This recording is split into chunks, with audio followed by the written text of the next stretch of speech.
नहीं। ये पंक्ति इतनी जानदार है, विचार तो बनता है, आदमी मान लेता है और तमाम लोगों ने अब दिल दिमाग में हमारे भर दिया है और शास्त्रों ने भी कम नहीं भरा है। ब्रह्मा ने जो लिख दिया, छठी रात के अंक, राई घटे न तिल बड़े रोरे जीव विषण, ब्रह्मा ने लिख दिया है। ब्रह्मा ने लिख दिया। हम कौन होते हैं ब्रह्मा के लिखा को मिटाने वाले, बदलने वाले? कभी तक कहते कोई ब्रह्मा तुम्हारे मस्तक को, तुम्हारे भाग को लिखने वाला नहीं है। मनुष्य अपने भाग का विधाता और निर्माता स्वयं है। ये कबीर साहब का चिंतन, सज्जनों, कबीर साहब का वैज्ञानिक चिंतन है कि आप अपने भाग के विधाता और निर्माता है, कोई ब्रह्मा लिखने वाला नहीं। थोड़ी देर उदाहरण लीजिए, ब्रह्मा ने लिख दिया, जैसे जो उससे आते भटरी, छत्तीसगढ़ भटरी, हाथ देखे बड़े भाग्यशाली। ब्रह्मा जी ने भगवान को आप 5 संतानें दी है, 3 बेटा है 2 बेटियां हैं। ब्रह्मा जी के लिखा भट्टी बता रहा है। आप जागरूक हैं, समझदार हैं, शिक्षित हैं, आपने एक बेटा और एक बेटी होने के बाद परिवार में जन्म करा लिया, तो 3 ब्रह्मा जी ने जो लिखा था वो कहां चला गई? बात समझ में आ रही? ब्रह्मा ने तो 5 लिखा था और एक बेटी बेटा बाद आपने परिवार में जन्म करा लिया, तो कहां चला गया ब्रह्मा? हमारे निम्नधार संतों ने कहा, कबीर साहब की पंक्ति, कहे कबीर कोई संत जन जौहरी, करम के रेत पर मेघ मारी। करम के रेत को मिटाने वाला, बदलने वाला इंसान महान है। कुछ गुरुदेव जी की पंक्ति याद कीजिए, मानो तुम्हें सबसे महान, जिस मनुष्य का अल्पज्ञ है, किंचिज्ञ है, पता नहीं कहा है, मिट्टी का लौंदा है, ये तो कुछ नहीं कर सकता है, इसे कुछ नहीं हो सकता है, इन जैसे धारणाओं कबीर साहब ने नकारा। कुछ गुरुदेव जी की पंक्तियां, मानो तो है सबसे महान, तेरी प्रज्ञा रवि किरणों से बने प्रेत असुर ईश, सब शास्त्र वेद में पंथ कला कौशल का तू ही है महीन, तू ही प्रकृति का अन्वेषक, तू विज्ञानी विज्ञान खान, मानो तो है सबसे। वेदव्यास जी की वो पंक्ति महाभारत, गुह्यम ब्रह्म तजम रेम नाइमाम साप श्रेष्ठम ही किंचित, ये वेदव्यास जी का महाभारत। मैं एक गोपनीय बात बताता हूं, यह है कि मनुष्य से बढ़कर और कुछ नहीं है। आसाम के महान संत हुए शंकर देव, उन्होंने कहा, सुन मानो भाई, सवार ऊपर मनुष्यत्व तहार ऊपर, ऐ मानो भाई, सबके ऊपर आप हैं, आप और कोई दूसरा नहीं है। आप कोई नचा नहीं रहा है, आप कठपुतली नहीं है। रामायण गोस्वामी ने लिखा, उमा दारियो सित की नाई, सबही नचावत राम गोसाई। दूसरी पंक्ति है, नट मरकट यू सबही नचावत, राम खगेश वेदस गावत। कागभूषण जी कहते हैं, एक करोड़ जी, जैसे नट मदारी बंदर को नचाता है, भगवान नचाता है। ये पंक्तियां मनुष्य के अंदर में हीन भावना पैदा करती है। आदमी के दिल दिमाग कमजोर करती है। कबीर साहब का विचारधारा आदमी की जो ऊर्जा है उसको बढ़ाती है, मनोबल बढ़ाती है। महामंत्र कबीर साहब के बीजक साखी देखिए, कर बहिया बल आपनी छाण वीरानी आस, जाके आंगन नदिया बहे सुख स्मरे प्यास। मैं साखी पर चिंतन करता हूं सदियों, तो मुझे 4 वेद 6 7 18 पुराण तमाम ग्रंथ बौने नजर आते हैं। कबीर साहब की पंक्ति के सामने एक बौने नजर आते हैं। गजब पंक्ति है, गजब ऊर्जावान पंक्ति है। करो महिया वाला आप आज से 2500 वर्ष पहले तथागत भगवान बुद्ध ने कहा था, अपदीपो भव। कितनी प्राणवान पंक्ति है। अपदीपो भव, अपना दीपक आप बनो।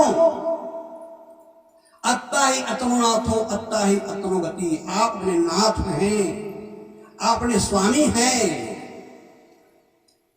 अपना उद्धार, तुम्हारा उद्धार करने वाला कोई आसमान से आने वाला नहीं है।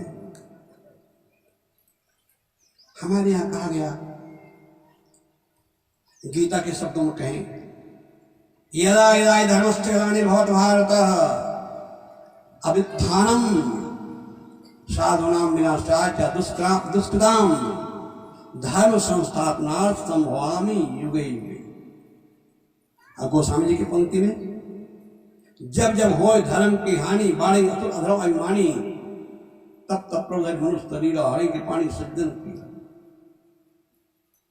भगवान कभी आएंगे जब पाप बढ़ जाएगा। इतिहास साक्षी है। मैं कहानी कथा पर नहीं जाता हूं, इतिहास साक्षी है। मुट्ठी भर विदेशी लोग आए, देश को रौंद डाला, मूर्तियां तोड़ी गई, मंदिर तोड़े गए, मां बहनों की इज्जत लूटी गई, अरबों खरबों क्या गिनती नहीं कर सकते कितनी संपत्ति यहां से लूट के ले गए, और हम हाथ पर हाथ धरे। लेकिन कबीर साहब ने कहा, लोग भरोसे कौन के बैठ रहे अरगाय, ऐसे ये नहीं जम लुटे जस मटिया लुटे कसार। अवतारवाद के, पैगंबरवाद के विरोध में कबीर साहब का ये जाजलमान पंक्तियां है। ऐ लोगों, तुम किसके रूप में साथ के बैठे हो? कोई कहीं कोई ऊपर से आएगा? सोमनाथ के मंदिर लूटा गया, जानते हो? 10,000 गांव की आमदनी लगी थी। अब 10,000 पुजारी बारी बारी से पूजा करते थे, और गजनवी के साथ बहुत बड़ी सेना नहीं, 1200 लोग थे, और वहां 10,000 पुजारी थे। और जनता कितनी रही होगी? जनता कितनी रही होगी? लेकिन दिमाग में भर दिया गया, हम भगवान की रक्षा करेंगे, हम सामान्य जीव। प्रार्थना, जैसे भगवान शंकर ने अपने तीसरे नेत्र खोल करके कामदेव भस्म कर दिया, ऐसे ही भगवान शंकर जो है एक गजनवी को भस्म कर देगा। प्रार्थना, कीर्तन करने लगे लोग। अब देखते देखते मन धराशायी हो गई, मूर्ति तोड़ डाला गया, और उसके नीचे तल घर में अपार संपदा थी, सोना चांदी हीरे मोती जवाहरात लूट के ले गए। और हम हाथ पर हाथ धरे बैठे रहे कि भगवान का तीसरा नेत्र खुल गया। मेरे शब्द कहीं कठोर लग सकता है, क्या पत्थर की मूर्ति जो भगवान बैठे हैं, क्या उसकी भी आंख खुलेगी? कभी खुला भी है, कभी खुला भी है। अवैज्ञानिक मान्यताएं, ये अंधविश्वास, ये हमें ले डूबा है। कबीर साहब का चिंतन अंधविश्वास से धराशायी करता, अंधविश्वास को, भाग्यवाद, भगवानवाद, अवतारवाद धराशायी करता है, पुरुषार्थवाद का बल देता है। ये माता बहनों का दे रहा है, ये अबला है, क्या कहें? अबला, अबला, अबल, साथ जड़ जाते हैं, इस साथ जड़ जाते हैं। अब पता नहीं कितनी कितनी असक्ताएं पर लाभ दी गई। अब ये लोग भी अपने को मान लिए कि हम अबला हैं। महारानी लक्ष्मीबाई, महारानी दुर्गावती, महारानी अवंती देवी वीरांगना थी, वीरांगना थी, लोहा लेती रहे। अगर वो मान लेती कि हम तो अबला हैं, कैसे काम होता? इंदिरा जी हुई आपे वो बीच में नहीं ना, जो देश के बागडोर संभालती रही, अभी वर्तमान में मौजूद नहीं। उसके पहले हमारे जो और राष्ट्रपति हुए हैं प्रभा पाटिल जी, एक समय ऐसा था, इतिहास बताता है, मार्क्स तक वंश था, जैसे अभी पुरुष सत्ताक वंश है। एक समय ऐसा था, महिलाएं सिंहासन बैठती थी, युद्ध का संचालन महिलाएं करती थी, पुरुष उनके पीछे चलते थे। आज हम दुर्गा काली की जो हम लोग देखते हैं ना, उस जमाने में। और जिस देश में गार्गी, अपाला, घोषा जैसे ब्रह्मवाद में निष्ठाएं हुई, वीरांगनाएं हुई, आगे चलकर कहा ये तो अबला है। अबला नहीं है, अपने आप अबला ना मानो।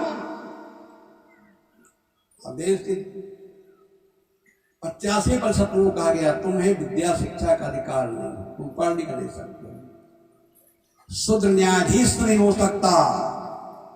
ये मनुष्य की पंक्ति है जिसे मैं हिंदी में बोल रहा हूं।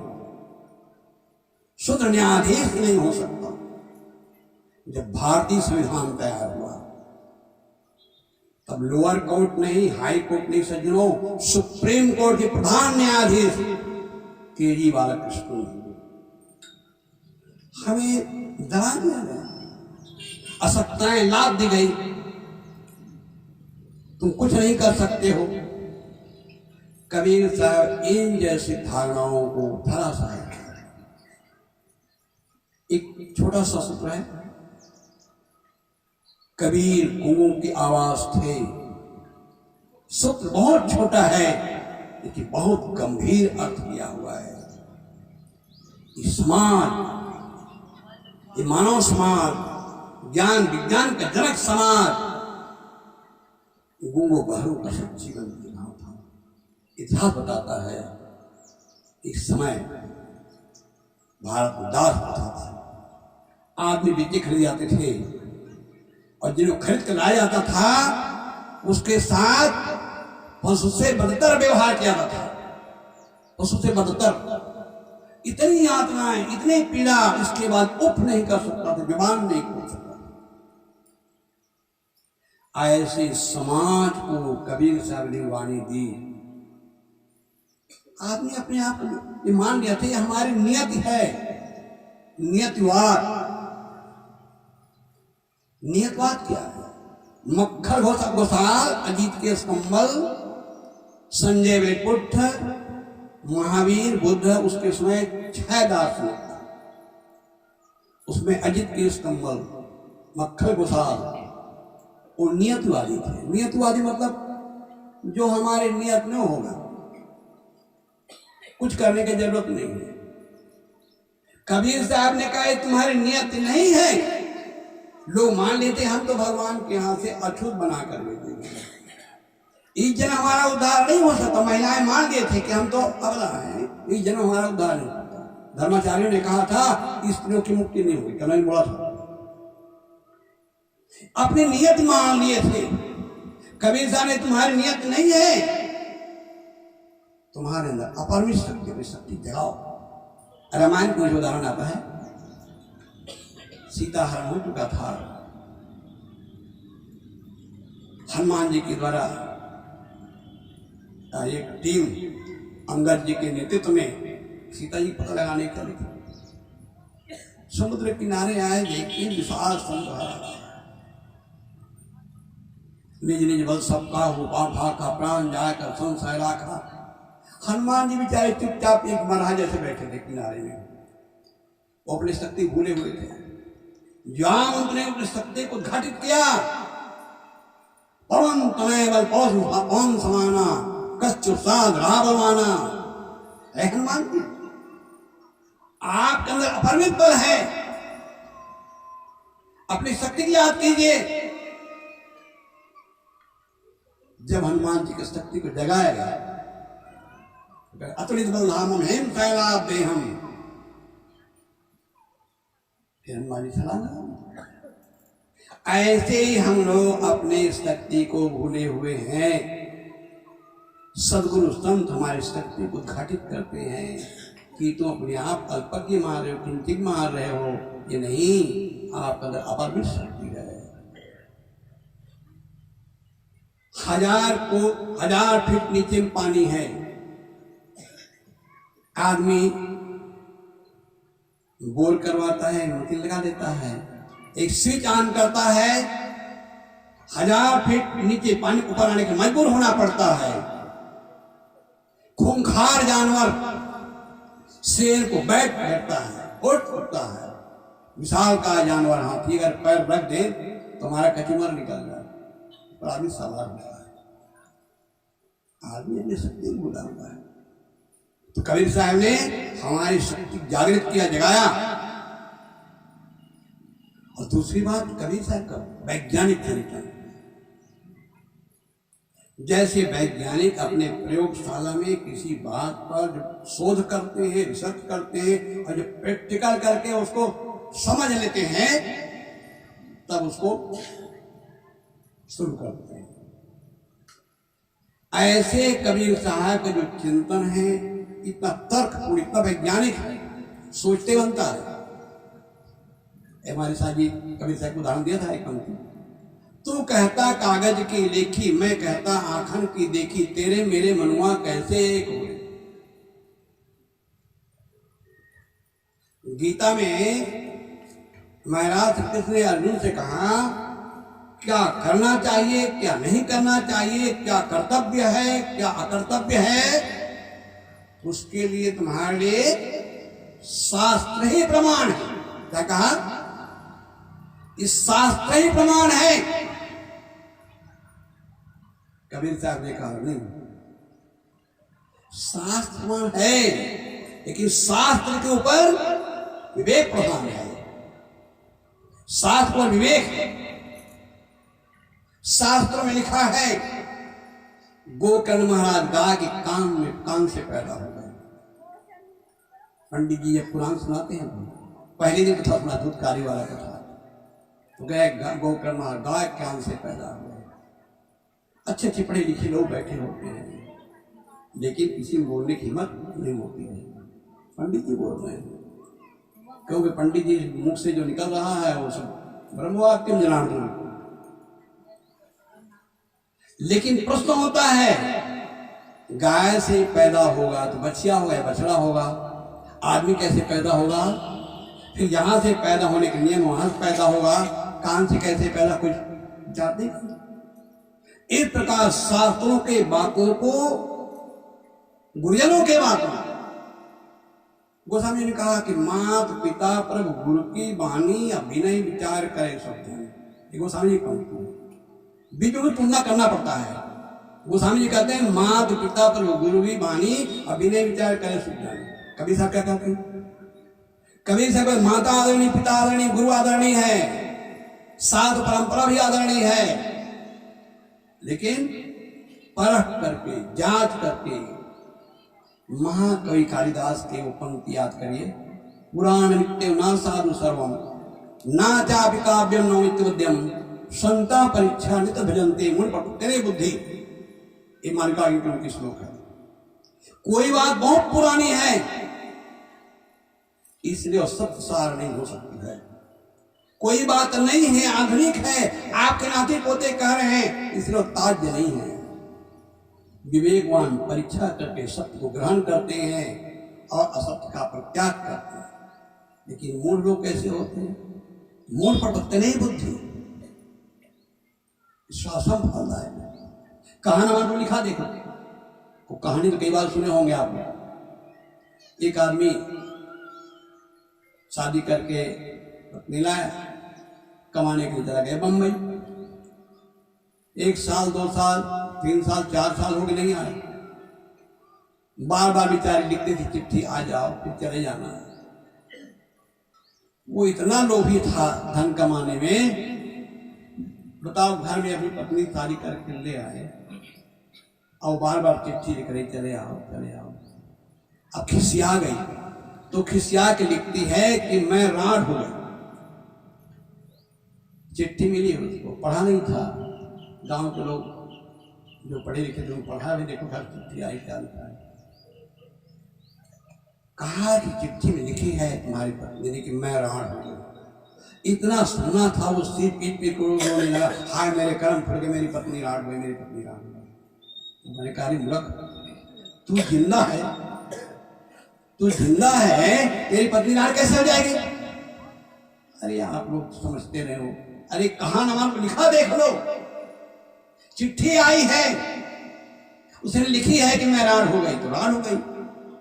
ऐसे हम लोग चिट्ठी दिखाते रहते हैं, ग्रंथ को दिखाते हैं। यहाँ रामायण में लिखा है, गीता में लिखी है, वेद में लिखा है, शास्त्र में लिखा है।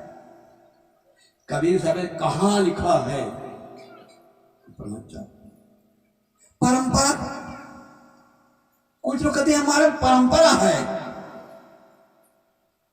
अब परंपरा को तो और बड़ा कठिन पड़ता है। हमारे ये कुल परंपरा है, हमारे दादा परदादा करते आ रहे हैं।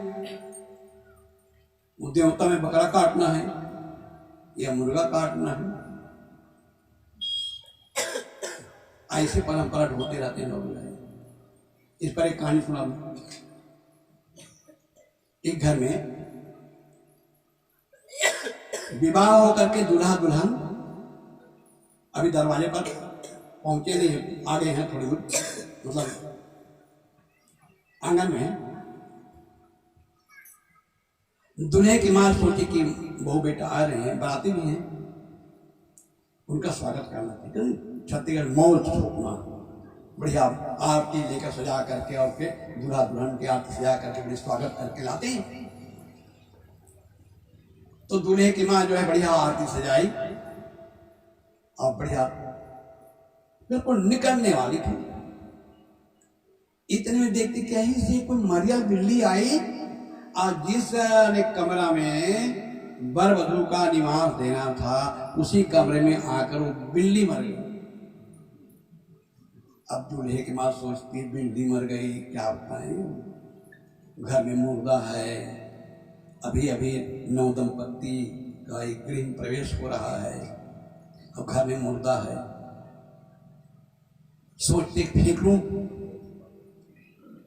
घर के बाहर तमाम जमघट लगे हुए, घराती बराती तमाम देखने वाले, गामा गामी का माहौल है। सोचती अभी मैं बिल्ली को फेंकने जाऊंगी, लोग कहेंगे बताओ मंगल माह ही अमंगल रात है क्या, ये बिल्ली मरी बिल्ली फेंकना अभी समय है क्या? बेचारी सोचते रहे क्या करूं क्या नहीं करूं। आखिर में वो निर्णय लेती है बिल्ली मर गई है, वो केवल मैं जानती हूं, न घर के लोग जानते हैं, न बाराती जानते हैं, न घराती जानते हैं। मैं जानती बिल्ली मर गई मर गई मर गई। एक टोकरी ढांक दी गई, दूल्हा दुल्हन को स्वागत करके ले आए। थोड़ी देर में बाहर के जो लोग थे तो अपने चले गए, कुछ सामान्य हो गया वातावरण। यहाँ रिवाज है कि भाई नई दुल्हन आई है ना, आज नई दुल्हन के हाथ से भोजन बनेगा, उनके हाथ से आज पहला भोजन खाया जाएगा। उनके ननद वगैरह और जो है सहायता में लग गई। वो नई दुल्हन जो भोजन बना रही थी, भोजन बनाते बनाते किसी काम से उनको टोकरी का आवश्यकता पड़ा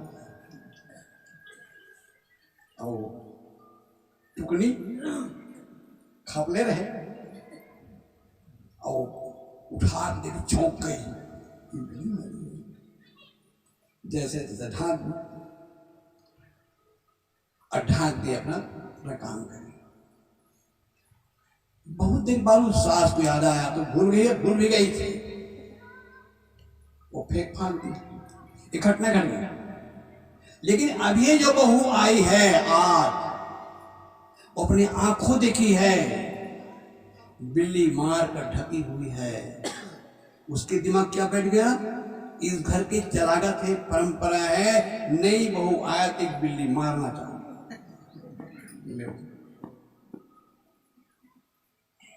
काफी दिनों बाद जो है उसके बेटे हुए तो शादी की बात आई, लगभग सारा काम सब हो गया था।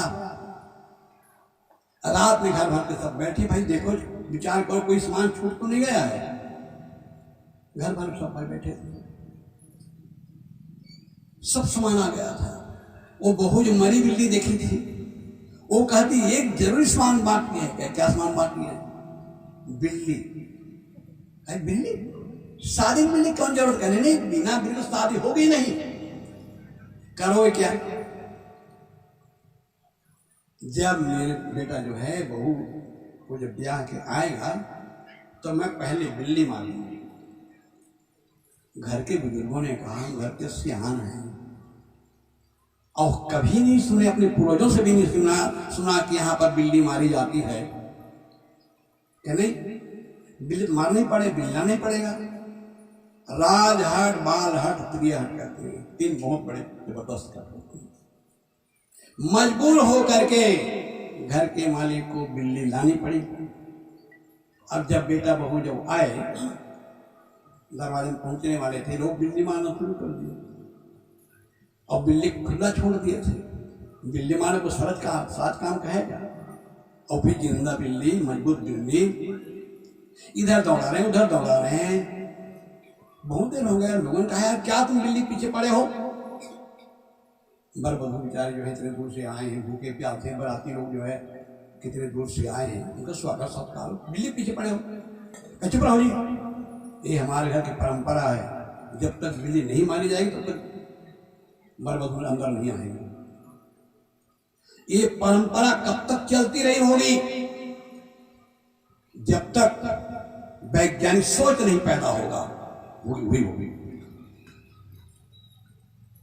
मैं महाराष्ट्र में था, नागपुर जिला में, हमारे भक्त पूरण महाजन, उनका मेरा आसन था।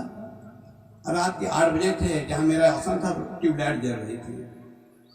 4-5 महिलाएं आई, साहब जी क्या है? कहें साहब जी आपके यहाँ ट्यूबलाइट जल, हाँ जल तो रही है, मक्खी तो होगी। क्यों? कहे साहब आज हमारे यहाँ शादी है, चूल्हा जलाना है, तो चूल्हा जलाने के पहले हम 5 मक्खी मारकर गाड़ते हैं, तब चूल्हा जलाते हैं। भागो यहाँ से, यही तो मक्खी मारने पड़ी है। मैं गांव में देखा था, एक मैंने कहानी सुनाई। गांव हमने देखा था, गांव में ठाकुर थे राजपूत, उनके यहाँ धूल पहिया करते थे। बरबधू आए, अब बिना धूल हाथ पांव धोए मंदिर में जाते थे। घर में जो कुल देवी देवता होते हैं, पहले जो है बकरा काटा जाता है, फिर उसके बाद और काम होता है। क्या क्या परंपरा हम ढो रहे हैं अंधविश्वास है पढ़कर। आज भी तबीयत खराब होता है, दवाई कम। मैं बचपन में देखा था, घर में कोई तबीयत खराब हो, ये नहीं कि टेबलेट लाना है, कि डॉक्टर बुलाना है, कि ले जाना है। बैगा बुलाओ, वो अनपढ़ बेगा आता था, गोलसी का राख लिया, ठीक हो जाए, ठीक हो जाए। नहीं तो जब कुछ बस नहीं चलता था, बैठने अस्पताल पहुंचाओ, और नहीं तो पहले तो फूके झाड़ में। ये जो कबीर साहब, मैंने 3 महीना कबीर साहब की वाणी पढ़ी, बीजक जो प्रथम संस्करण 69 में छपी थी, एक ही जिल्द में शिवराज साहब की टीका, बीजक टीका, रहणी प्रबोधनी टीका सही और बोध साहब, ये 3 पुस्तकों मैंने 3 महीना पढ़ा और 3 महीना में बीजक टीका को शुरू से आगे 3 बार पढ़ा और रहनी प्रबंधी 5 बार पढ़ा और बहुत सार को 5 बार पढ़ा। इतने पढ़ाई के बाद तो मेरे सारे भूत हिला गया और मैं इतना विश्वासी था। जंतर मंतर सीखने 2 गुरु बनाया था मैंने। इंद्रजाल पढ़ा, बृहद इंद्रजाल पढ़ा, कुछ भांडागार पढ़ा, 2 गुरु जंतर मंतर सीखने के लिए मैंने गुरु बनाया था। एक कबीर साहब का जब चिंतन मिला मुझे, उस दिन से तो बिल्कुल साफ बोरिया बिस्तर बांध कर भाग खड़े हुए। अब तो मैं गलत कर कहता हूँ, कोई भूत प्रेत वाला हमारे पर डालूं, कोई टूना टुटका हमारे पर डाले, लेकिन गलत करता हूँ कोई सामने नहीं आता। मैं कह रहा था सूर्य प्रसन्न में उठाया था भाग्यवान भगवान। एक साथ में कहा, एक बात बता दूं, हमारे जो शरीर के पिताजी थे उनके 2 मित्र थे। एक बैगा था, सियावा तरफ से आते थे, वो ठगते थे ये तुम्हारा देवता है, ये है वो है वो है।